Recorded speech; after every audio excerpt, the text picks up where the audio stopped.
नमस्कार, श्री महाकाल लोक टीवी में आप सभी का स्वागत है। आपके साथ मैं हूं प्रियंका। आइए रुक करते हैं आज की तमाम खबरों की ओर। प्रधानमंत्री नरेंद्र मोदी ने कहा, भारत बांग्लादेश के बीच गंगा नदी पर पूरी दुनिया की सबसे बड़ी रिवर क्रूज को सफलतापूर्वक पूरा किया गया है। साथ ही प्रधानमंत्री मोदी ने कहा कि भारत बांग्लादेश सीमा पर पार मैत्री पाइपलाइन पूरी की गई है।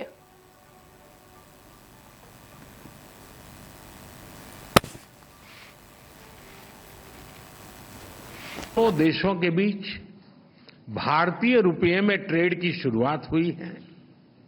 भारत बांग्लादेश के बीच गंगा नदी पर दुनिया की सबसे लंबी रिवर क्रूज को सफलतापूर्वक पूरा किया गया है। भारत बांग्लादेश के बीच पहली क्रॉस बॉर्डर फ्रेंडशिप पाइपलाइन पूरी की गई है। चलिए बढ़ते अगली खबर की ओर। पश्चिम बंगाल के मंत्री और कोलकाता नगर निगम के मेयर फिरहाद हकीम ने कहा, आज मुख्यमंत्री ममता बनर्जी की निगरानी में सभी नगर निगम के मेयर व अन्य विभागों के वरिष्ठ के साथ बैठक की गई। निगम के अंतर्गत जो भी समस्याएं हैं इसे लेकर यहां बैठक की गई है और उसके समाधान के ऊपर चर्चा हुई। कुछ जगह जहां पर शुद्ध पीने के पानी की व्यवस्था नहीं है, वहां पर इसके निवारण के लिए काम किया जा रहा है।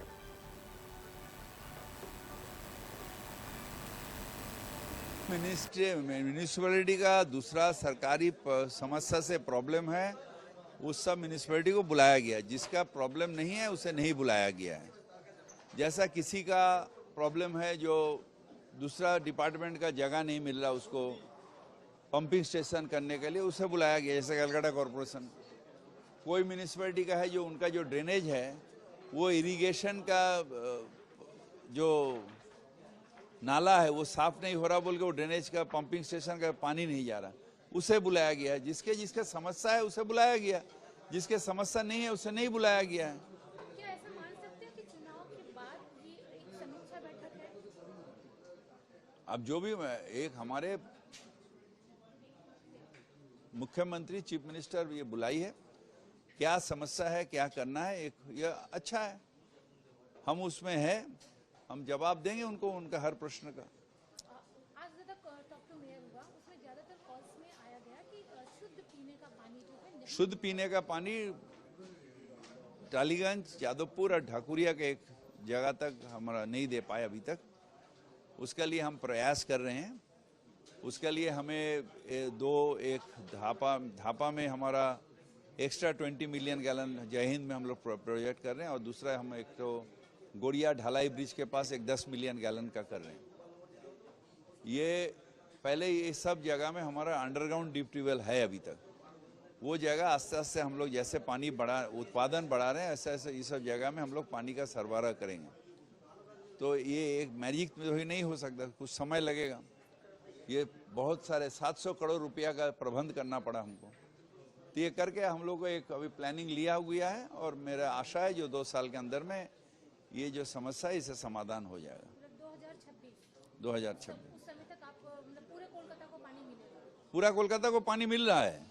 वो सिर्फ वो जगह जहाँ पर डीप ट्यूबवेल है वहाँ पर हमारे शुद्ध पानी जितना। चलिए बढ़ते अगली खबर की ओर।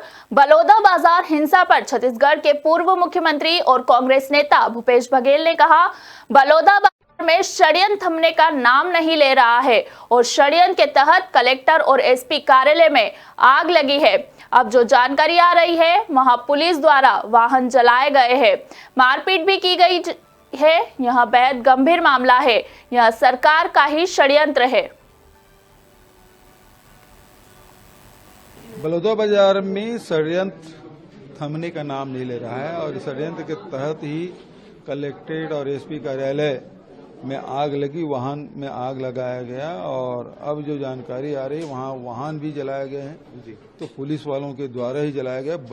बहुत बेतहाशा मारपीट भी की जा रही है। अभी जो आयोजन दिए हैं, जो आयोजनकर्ता में से एक व्यक्ति है जिसके पिताजी हैं और उसके जीजा और उसके भाई सभी आए हुए हैं, और उन्होंने कहा कि मारपीट भी किया जा रहा है, भोजन भी नहीं दिया जा रहा है, और उसको शाम को ले जाकर कलेक्ट्रेट में उसे आक्रोशित मुद्रा में उसे पत्थर फेंकवा रहे हैं, डंडा पकड़वा रहे हैं, उसको वीडियोग्राफी कर रहे हैं। और दूसरी बात यह उन पर दबाव डाला जा रहा है कि कांग्रेस के नेताओं का नाम लो।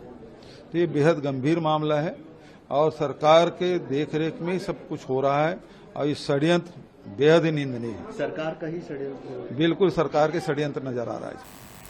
चलिए रुक करते अगली खबर की ओर। राजस्थान की उप मुख्यमंत्री दिया कुमारी ने कहा, आज केंद्रीय वित्त मंत्री के साथ बैठक हुई है। राजस्थान की ओर से जो भी मांग है उसे इस बैठक में रखा गया है। डबल इंजन की सरकार है और हम एक ऐसा काम करें जो राजस्थान के लोगों की अपेक्षाओं पर खरा उतरे। लोगों की मांग पर हमारा ध्यान केंद्रित है।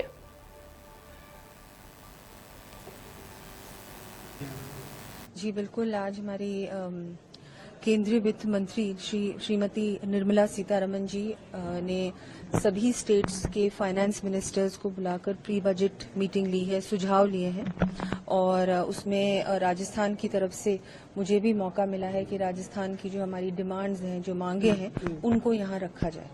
और बिल्कुल मैंने आज अपनी जो जितनी भी राजस्थान की बड़ी बड़ी मांगे हैं उनको यहाँ पर रखा। मैम, जीएसटी काउंसिल की भी मीटिंग होने वाली है, उसमें क्या एजेंडा आपका रहेगा?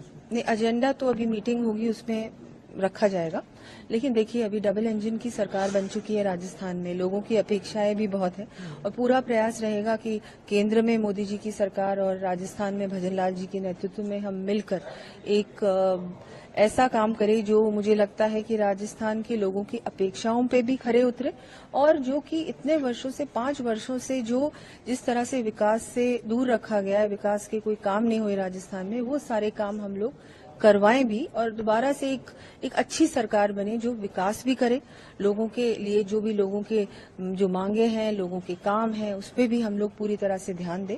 तो जेडीयू नेता संजय झा ने कहा, संसद का नया सत्र शुरू हो रहा है। बिहार में विपक्ष को जनता ने नकार दिया है। आगे उन्होंने कहा कि नीतीश कुमार 2025 के बिहार विधानसभा चुनाव का नया चेहरा होगा।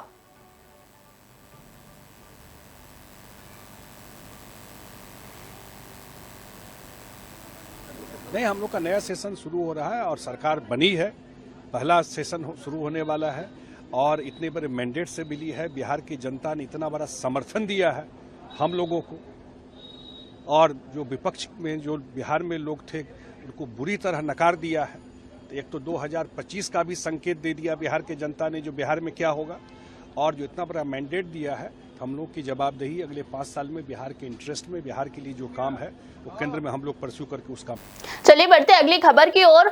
MHT CET पेपर के मामले पर महाराष्ट्र सरकार में तकनीकी शिक्षा के निदेशक विनोद M मोहितकर ने कहा, बच्चों ने जो चिंता व्यक्त की है हम उसे उठाएंगे, धांधली नहीं हुई है।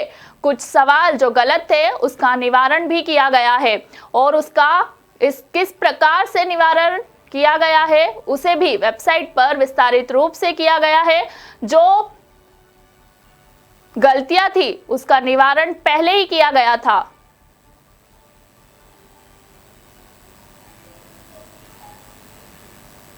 बच्चों के जो कंसर्न है वो हम पूरी तरह से रिड्रेस करने की कोशिश कर रहे हैं। धांधली ऐसा कुछ हुई नहीं है।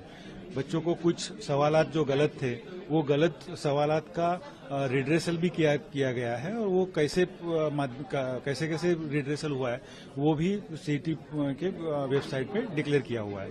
और जो नॉर्मलाइजेशन जो परसेंटाइल है वो जो जेईई एग्जाम है वो भी अलग अलग सेशन में अलग अलग बच्चों के साथ होता है। तो वही पैटर्न गवर्नमेंट ऑफ महाराष्ट्र का भी हुआ है और जो परसेंटाइल कैलकुलेशंस की मेथड जेईई यूज करता है वही परसेंटाइल कैलकुलेशन का मेथड गवर्नमेंट ऑफ महाराष्ट्र का सीईटी ने भी करा है।